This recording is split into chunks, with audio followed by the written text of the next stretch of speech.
Tonight by P B Shelley.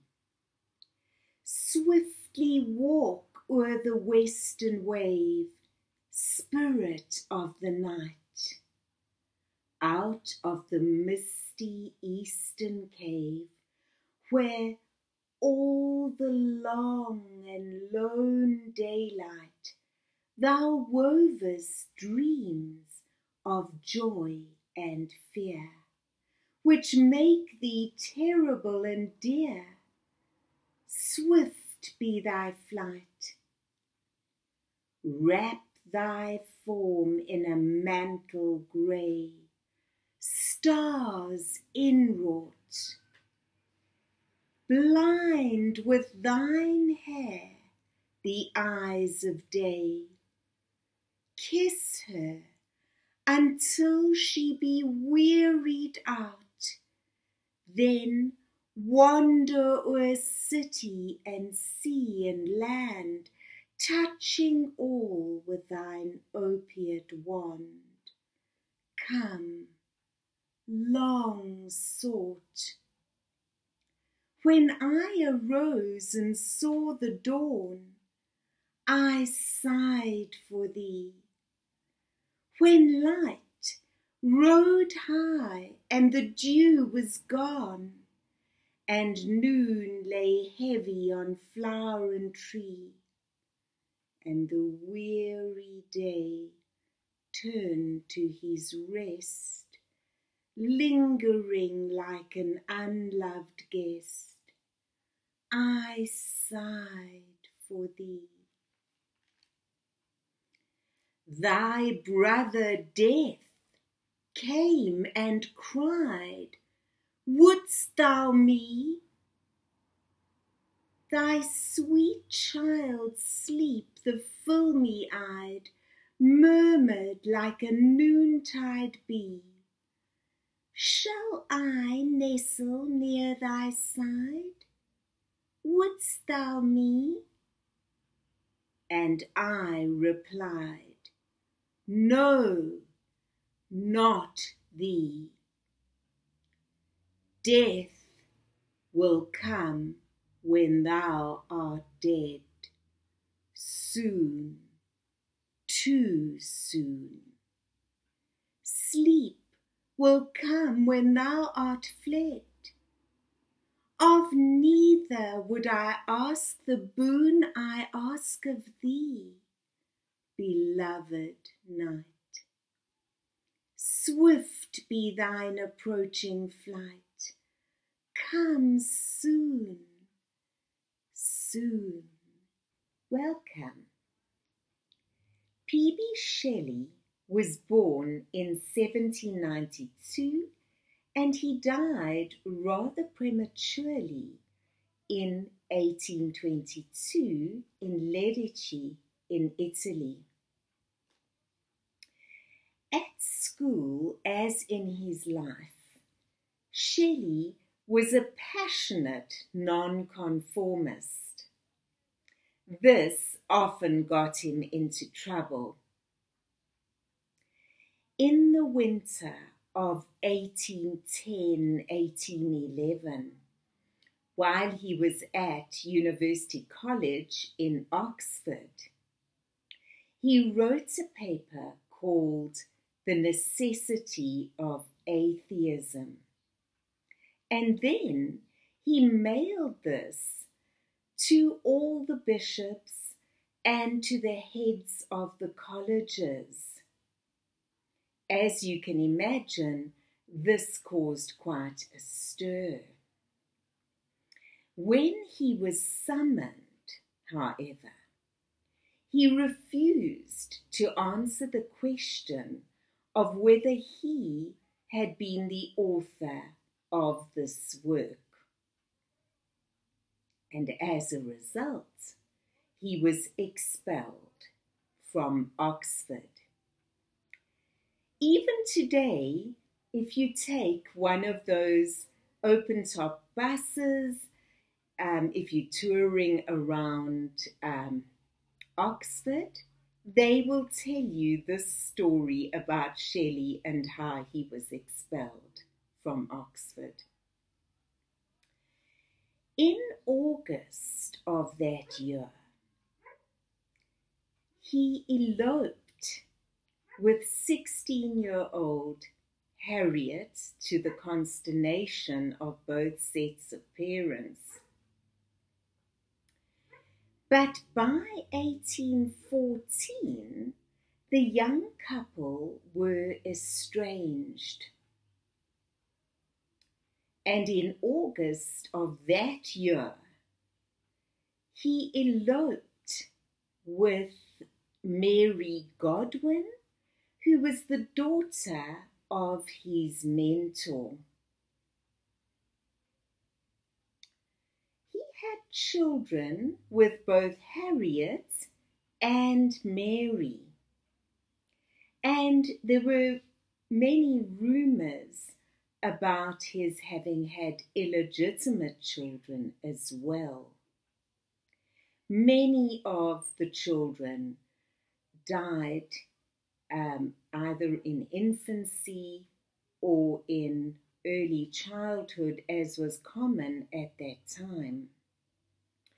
Both Mary and Shelley were prone to depression, and Shelley had a lung problem as well, and for health reasons, the Shelleys decided to move to Italy.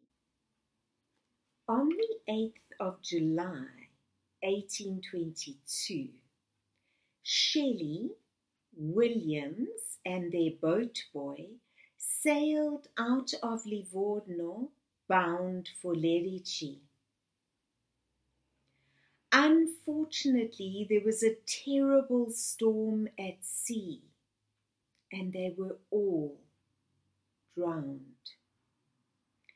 10 days later, Shelley's badly decomposed body was washed ashore, still with a copy of Keats's Lamia in his pocket. Quarantine laws during the pandemic then, so very much like our experiences today, quarantine laws during the pandemic then demanded that Shelley's body be cremated on the beach. And that is exactly what happened. Harold Bloom, who is a renowned critic, saw Shelley as a lyric poet without a rival. Shelley was one of the Romantic poets, along with Wordsworth, Coleridge, Blanc, Keats and Byron. What is Romanticism? Romanticism is a literary movement that took place in Britain and Europe roughly between the years 1789 and 1832. It came about as a reaction to Enlightenment. What were the characteristics of the Romantic writers? Well, the imagination was vitally important to them. John Keats spoke about the truth of the imagination.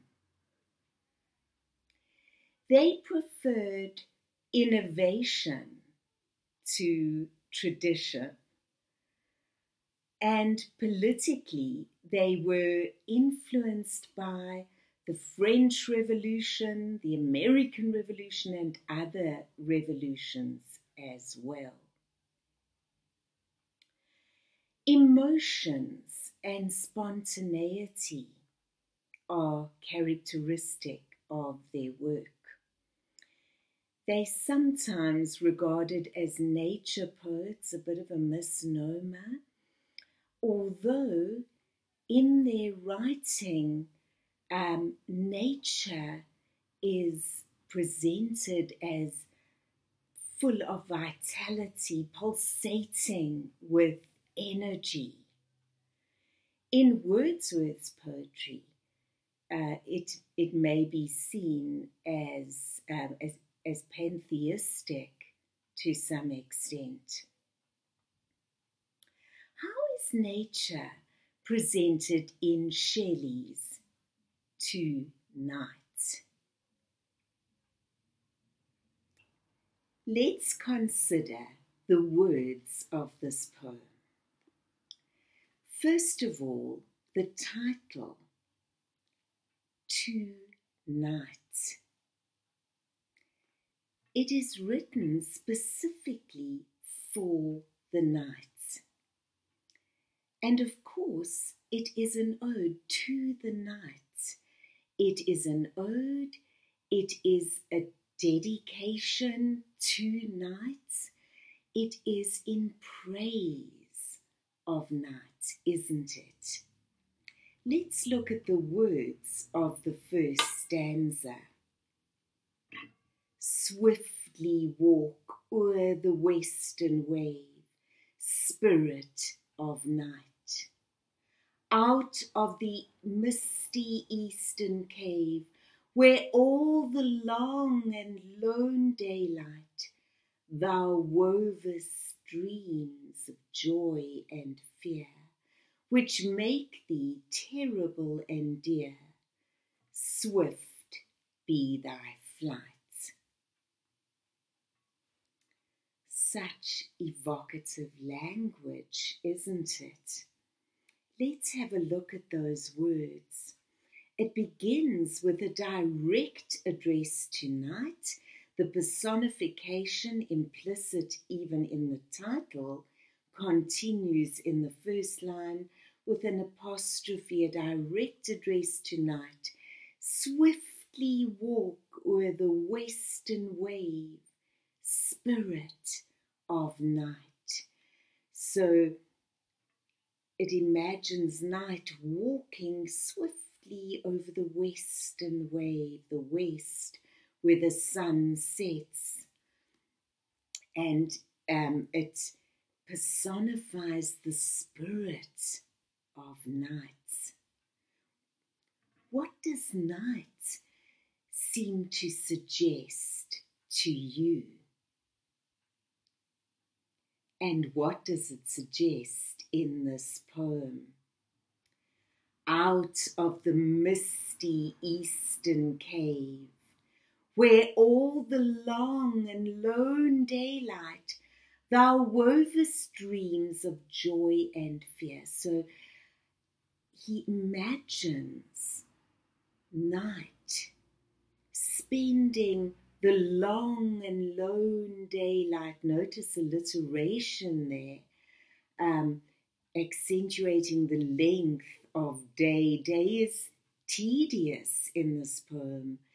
It's long and it's lonely, and he imagines nights during the day being in some misty and mysterious eastern cave. So night seems to convey a thrilling passion, doesn't it? The spirit of the night in this mysterious, misty cave, spending the long, tedious hours of daylight, weaving dreams. So night depicted as having vision. The dreams convey joy and fear. Were your feelings associated with fear during the night? Or perhaps they were associated with romance. Here he imagines the personification of night, weaving dreams, visions of both joy and fear, which make thee terrible and dear, swift be thy flight. So the dreams could cause both fear, could be terrible, and fascination. It could be seen as these visions could be dear, could be something to look forward to, but they could also inspire terror. And of course, as we said, the Romantic poets emphasize emotions in their poems. They elicit, rather, emotions. And here's a good example of it. And it also appeals to our imagination, personifying night, stealing away in the tedious hours of day in order to weave these wonderful visions of night. And there's a dash after dear, highlighting and emphasizing swift be thy flight.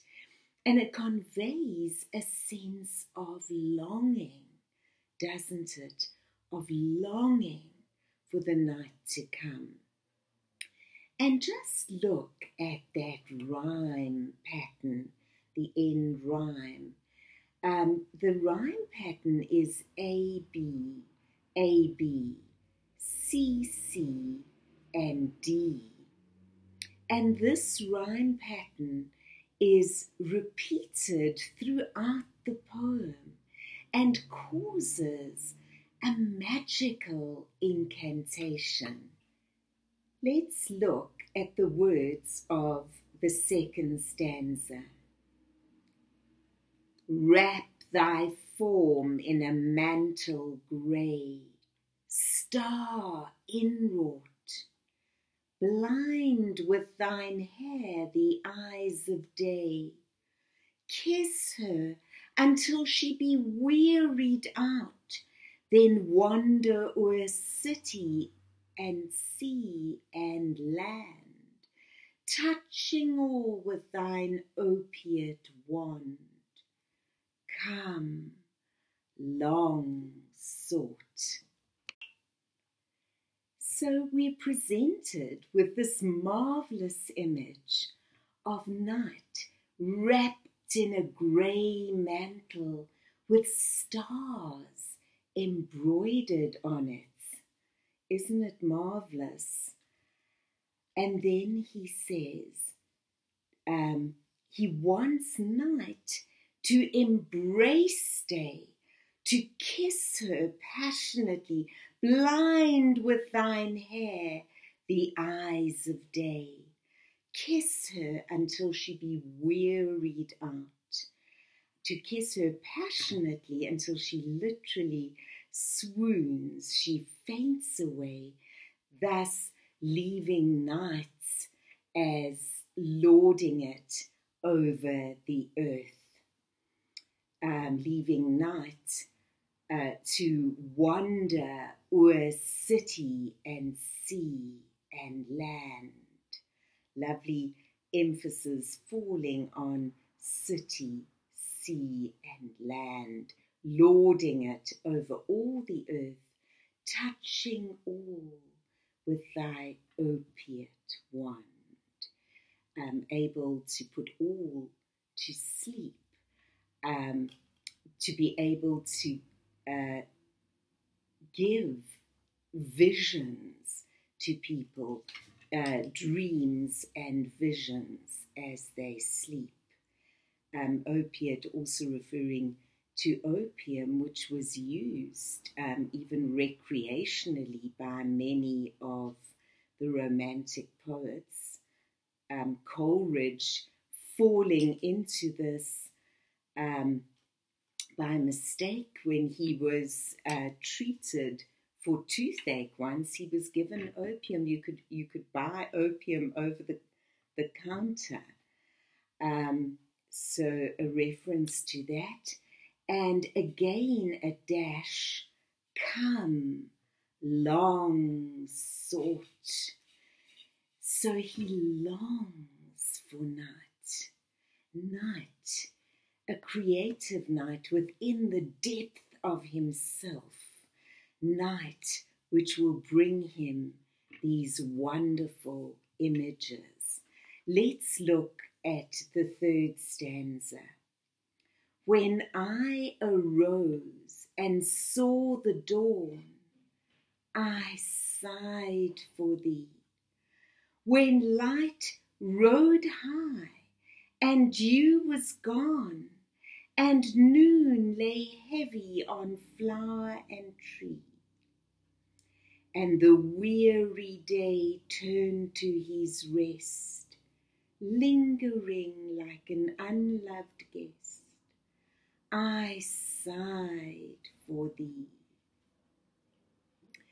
Clearly underpinning this poem is a tremendous longing for night to come, the creative night in the depth of himself. When day is there, it's too bright, too garish. He sighs for night. He longs for night. And it ends with a repetition of those words. I sighed for thee. It reminds one, doesn't it, of Juliet's longing for night in Romeo and Juliet, when she is waiting for Romeo to come to her after their wedding, to come to her for their wedding night.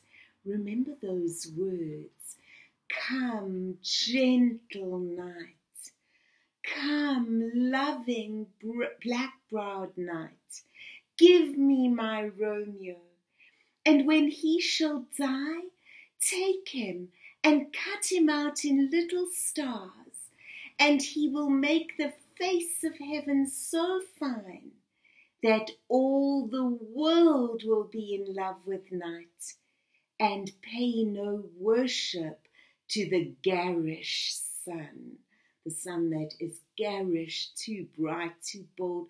She longs for Romeo to come with all her might. In much the same way, Shelley is sighing and longing for the creative night deep in himself to come. In the second last stanza, thy brother Death came and cried, wouldst thou me? Thy sweet child sleep, the filmy-eyed, murmured like a noontide bee. Shall I nestle near thy side? Wouldst thou me? And I replied, no, not thee. Notice how death and night are spoken about here as brothers, death and night. And notice the rhetorical questions here. Wouldst thou me? As if death personified comes to the poet, do you want me? In the same way, and it's such a charming depiction of sleep.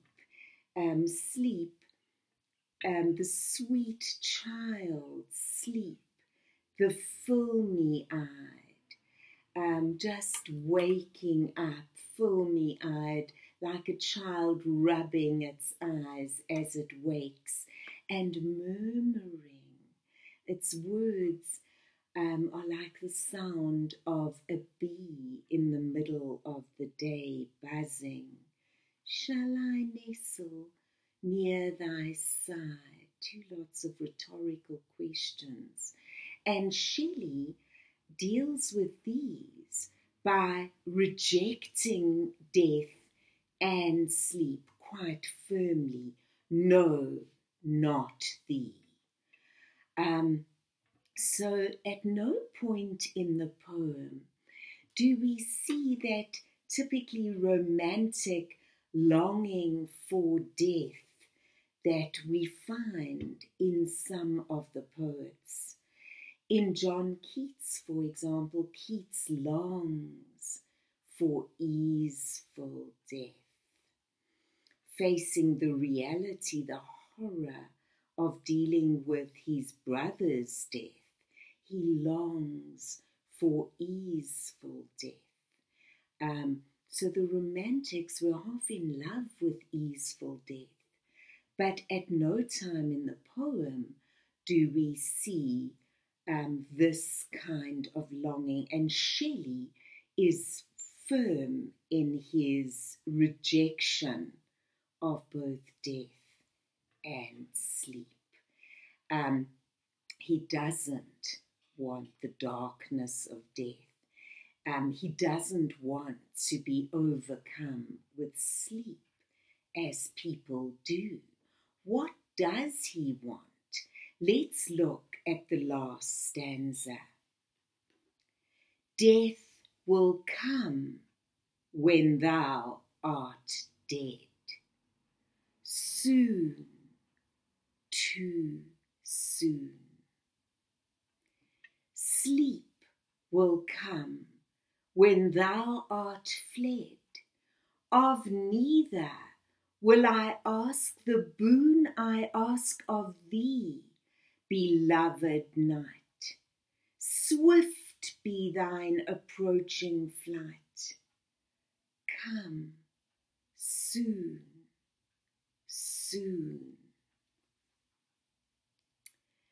So how does Shelley see death then? He says, death shall come when thou art dead, soon, too soon. And there are many who see this as an unwitting forecast of his own death, because as we know, Shelley died very young, at the age of 30, in a frightful boating accident. And many interpret this as an unwitting forecast of his own death, coming soon, too soon.